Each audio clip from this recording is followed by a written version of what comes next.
Hey everyone, welcome back to another video by Camroom 5.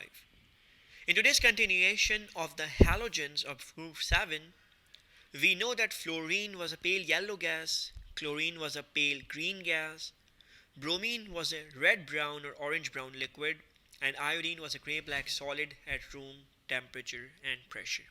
Iodine had violet vapors, by the way, when it sublimes.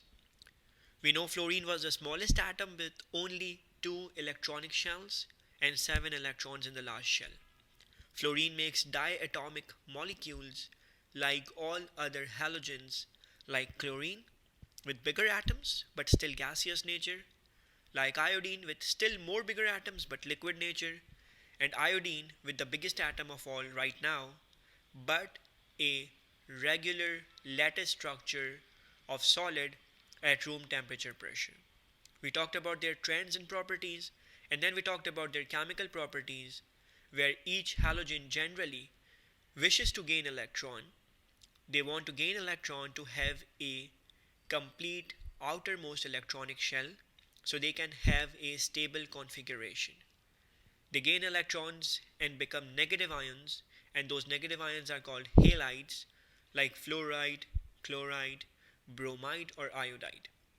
All these elements are not exactly the same in their reactivity.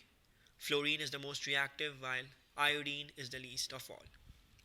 In today's video, we'll talk about the halogen displacement reaction. So we'll talk about the halogen displacement reaction.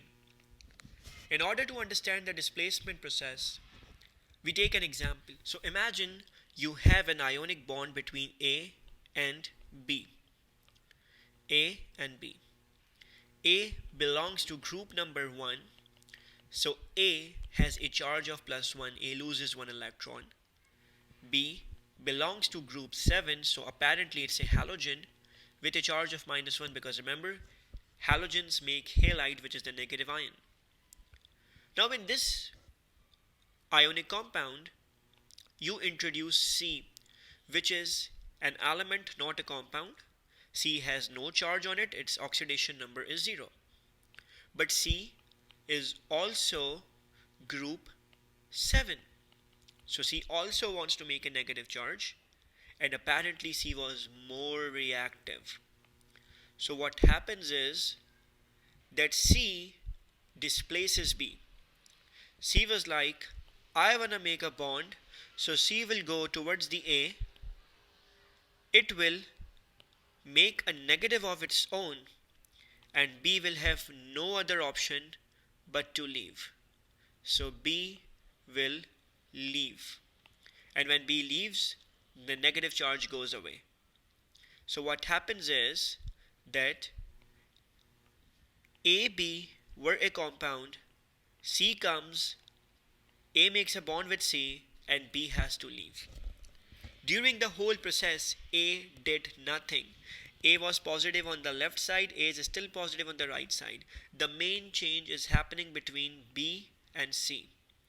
C comes, displaces B, and that is all halogen displacement. Let's talk about a real-time example. We know the halogens are fluorine, chlorine, bromine, and iodine. The R is a little tricky, but yeah, you would get the idea. So what happens is that if in fluorine KCl solution has been introduced, which is potassium chloride, potassium with a plus, Cl with a minus. Fluorine is the most reactive of all, so fluorine would take the position of Cl, and fluorine would want to make Kf, which is potassium fluoride. What happens to the Cl? The Cl has no other option but to leave. Remember, a halogen atom is never alone, so we write a 2 around the Cl, and in order to balance that, we will write a 2 before the KCl and 2 before the Kf. In this whole process, K is doing nothing. The K is doing nothing. It's just a spectator ion. The main reaction is between fluorine and chloride. The fluorine was a zero oxidation state molecule, it had no charge on it, and the chloride was having a negative charge on it. There were two chlorides in order for the balanced equation. The fluorine wanted to make a compound, so fluorine made its own negative while chlorine had to leave. So chlorine goes away. You can say that fluorine displaced chloride minus ions from KCl. Let's take another example. Imagine that Cl2 is here. Let's move it a little downwards. Imagine that Cl2 is here, and then you add it in a solution of potassium bromide. In potassium bromide, potassium is plus, bromide is minus. What happens is that Cl is more reactive, chlorine is more reactive. So chlorine displaces the bromide. Focus on the words. Chlorine, which is the gas, Cl2, displaces the bromide, which is the minus one. And what do we get is, we get potassium with chloride. What happens to the bromine atoms? They make Br2 because they can't be separated as individual atoms. So we don't get one bromine atom, we get double. And obviously we have to balance the equation. There are two bromine atoms, so we write a 2 before the KBr, which is the potassium bromide. And there are two K's on the left side, so now we put 2 before the KCl. Now that is just balancing, but the main concept is that chlorine Cl2 here is reacting with two bromide minus ions. Both bromide had minus charge on them, and as a result you are getting two chloride ions, while the bromine has been displaced. Chlorine was 0 in the beginning. Chlorine had no charge. It was 0 in the beginning. Let's take some color over here. Yeah. Chlorine was 0 in the beginning, but now it's minus. What about bromide? Bromide was minus in the beginning, but now it's 0. Potassium isn't doing anything, so that's why it got cancelled on both sides. Potassium was plus on both sides. And we can say that chlorine displaced bromide ions from KBr. We will take more examples and then we'll come to these three test tubes. Let's have an example. This time, let's take an example of bromine reacting with potassium iodide. We know that bromine is an element, so it had 0 oxidation number, while potassium bromide is K plus and I minus. When the products are made, bromine is more reactive, so bromine will displace iodide, and you will get KBr. The K is still positive, but this time the Br is negative here. And what about the iodide? It makes a separate element of iodine. So technically, bromine displaced I minus, or you can say iodide ions from Ki. In this main equation, first you'll notice the balancing. You can see there are two bromine atoms in the beginning, so there has to be a 2 around the KBr. You can see there are two iodine atoms involved. In the end, the product is two iodine atoms, which is a diatomic molecule. So obviously the Ki should also be doubled. Now let's talk about the ionic equation. Like we did earlier, the bromine was added and the I minus was already in the solution. There were two iodide ions, so 2 ions. What happened in the end is that you get two bromide ions because they make a bond now with potassium and iodine is left alone. We cancel the potassium from both sides and that should be called as the ionic equation. In this case, you can notice bromine had an oxidation number of 0 in the beginning while iodide ions were -1. The oxidation number of bromine was 0 and iodide was -1. But by the end, the bromine becomes bromide, so that is -1 and iodine is 0. Bromide becomes -1 and iodine becomes 0. So you should know that the oxidation numbers are changing. Now let's take an example. Imagine we have three test tubes. Test tube number 1, test tube number 2, test tube number 3. In the first test tube, you have sodium chloride aqueous solution. It means it has sodium plus ions and chloride minus ions. In the second test tube, we have sodium bromide aqueous solution, and the third one we have sodium iodide aqueous solution. We have sodium ions in all three cases, but we have bromide in the second one and iodide in the third one.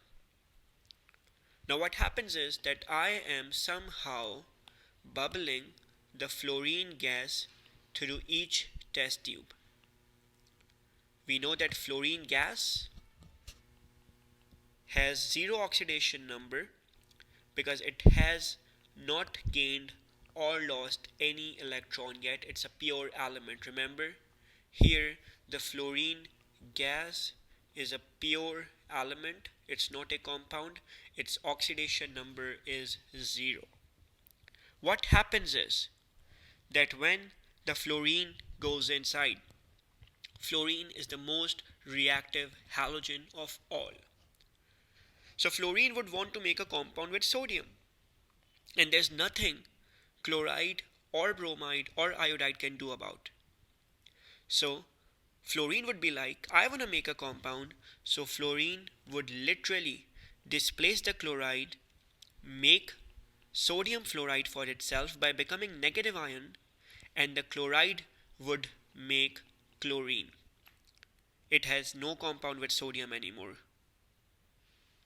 Let's write the equation that when the fluorine went inside, the sodium stayed the same, but the two chloride ions made chlorine gas and two fluoride ions.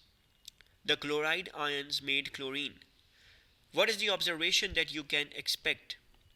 You can expect the solution to turn pale green solution or yellow green solution because chlorine is made and chlorine has a pale yellow green appearance. When the fluorine goes into the second test tube where the bromides were already there, fluorine displayed the bromide. What happens that the bromide has been displaced and sodium fluoride was made. What about the bromide? The bromide has no other choice but to become bromine. In this equation you can see when the fluorine F2 goes inside, the two bromides were already there. Fluorine made negative for itself, which is known as negative fluoride, and the bromine molecule was made, which has no other choice but to settle down. So here in this case, the solution would gradually turn into red-brown solution because bromine has a color of red-brown. What about the third test tube? When fluorine goes inside, fluorine would displace this time the iodide. Fluorine would make sodium fluoride for itself, and iodide would have no other choice to become iodine.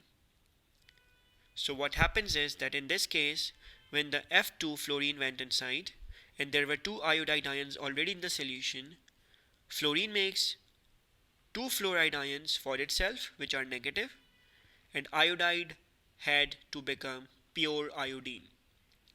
Pure iodine has a color of gray-black solid which settles down at the base because iodine is a gray-black solid, or you can also expect the color